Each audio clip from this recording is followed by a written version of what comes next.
Welcome back to the channel. Thank y'all for hanging with me on this Saturday. So I've been using this Berkeley Big Game Flurocarbon, not a sponsor of mine, for the last month. I've caught some fish cranking, spinner baiting, and even one dragging a worm with this line. Haven't had any issues. And this is a big deal because this line, I think I did the math, it's about 3 cents for a yard. And the next best is about 8 cents per yard. So I've been using the same fluorocarbon, gosh, probably for the last 10 years. And I like it. It's great, but it's expensive. And I change my line a lot. I fish a lot of tournaments. So typically before every tournament, if I've been using a rod for longer than a couple weeks, I also fish a lot. So with that recipe, you're going to put nicks in your fluorocarbon. Doesn't matter how good it is. One little nick, it's going to break that fluorocarbon. So I need something a little bit more affordable. I'm always looking for the most affordable stuff that is still quality. So far, this has been good. They make it in every pound test. One thing I will say, though, is this is considered 12 pound, but it's 0.013 inches, which is 15 in a company like Cigar.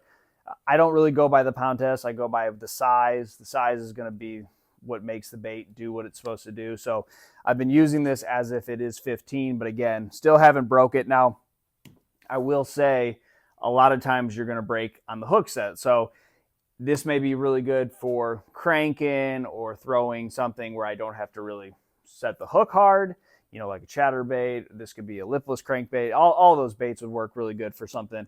Now, where you do break your line most of the time is on the hook set. So I'm going to test it out with a worm all summer, but hopefully this is going to stay in the boat and I can continue to fish with it because it's less than half of the price of other fluorocarbons. And, you know, I will say this, one thing I have noticed about the fishing industry, having sponsors in the past, is when a budget-friendly product comes out, they don't have their pro staff push it because the profit margins typically aren't there. So anytime that I've ever been around companies, they don't push it. I haven't seen hardly any reviews on this, so I want y'all's feedback on this. Is this good line? Have you tried it?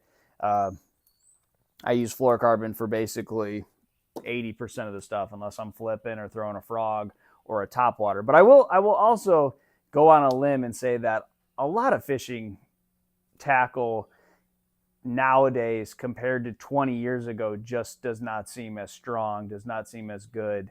It seems like it's made places that it wasn't made 20 years ago either.